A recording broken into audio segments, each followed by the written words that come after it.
name is Maxine David, and I'm from Nova Scotia, where CCSVI is not been accepted as a treatment or a disease that can be, if you have MS, you cannot be treated for it.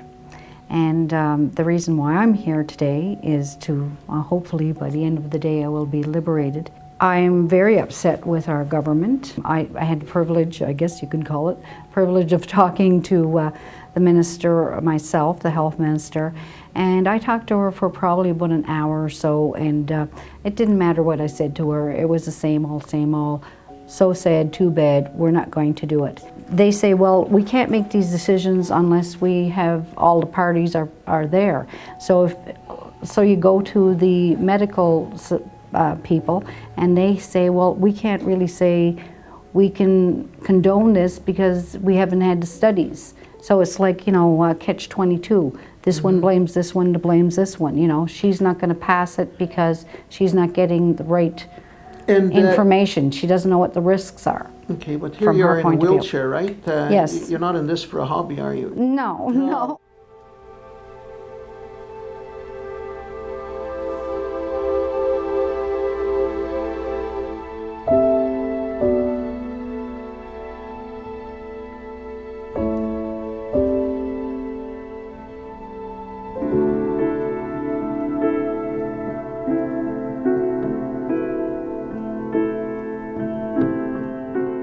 Today I feel much better than I felt when I first came here. I had a couple of days, it's only been 2 days ago, so and my feet were better because my feet were like almost purple and they were swollen before, and as soon as I came back from the operation they were back to their regular color. My voice is different today. We'll see what it's like when I start singing again, but not that I sing so much. Right away I could go like that. And I could go like that, and that was hard for me to do before. I can see just by her face that it's better, and she doesn't have as much gait. She problem walking. She doesn't drag her feet.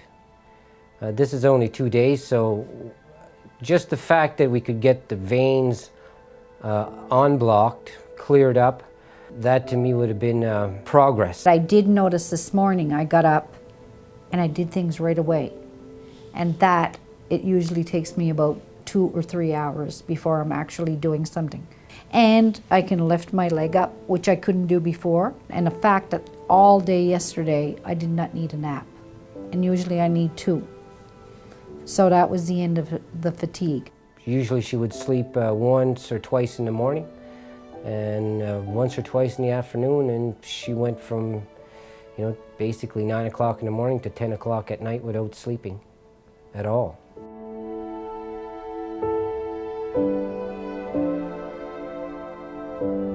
A lot of my friends and a lot of people are supporting me. They were like, everybody was, there was one guy who was crying. He doesn't even know me, but he was crying because he found out that, I mean, this is like a mechanical engineer. He was crying that he was so relieved, and That's wonderful.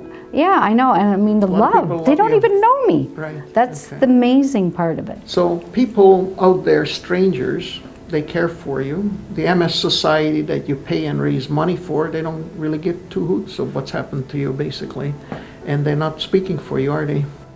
No, they're not. But they're intelligent people, aren't they? I mean, they're not idiots. I mean, they're educated people with degrees. They're paid to have open minds and to represent the interest of MS patients.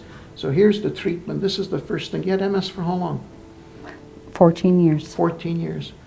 Is there anything like this come along before the 14 years? No. So when something like CCSVA come along, you would expect the people that are speaking for us to take a look at that and start saying it instead of studies, to help people get better, right? I mean, absolutely, and I think the government should be doing something too. Of course. I think that they are not listening to us, and they are not looking at CCSVI, that situation, that malformation of the veins. They are not looking at that as something separate to MS, and it is in a way, and it isn't, because it's MS is basically a symptom of CCSVI. They're paid to represent our interest. Right now, what they're saying is stay in your wheelchair for 5 to 10 years until we have more evidence that this is good. Isn't that their message? They're not doing what they're Okay. supposed to be doing. No, Okay. no. They should be doing this everywhere.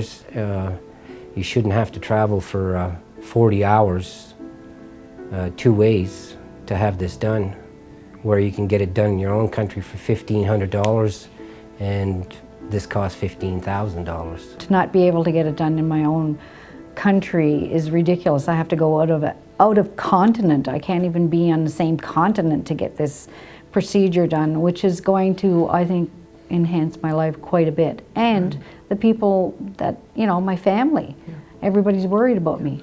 The National Multiple Sclerosis Society, the big brother in the United States, you know, you have any idea how much money they collect a year? No. Would 850 million surprise you? They're not very, no, yeah. Well, no and yes at the same time. I don't know. That's a lot of money, right? That's a lot of money, and what are they doing with it? Well, one of the things they do is they make loans, so they help the MS victims in the U.S. buy wheelchairs. So the Reformed Multiple Sclerosis Society is not interested in making wheelchair loans. You know what we're interested in doing? We're interested in getting people out of wheelchairs and walking again.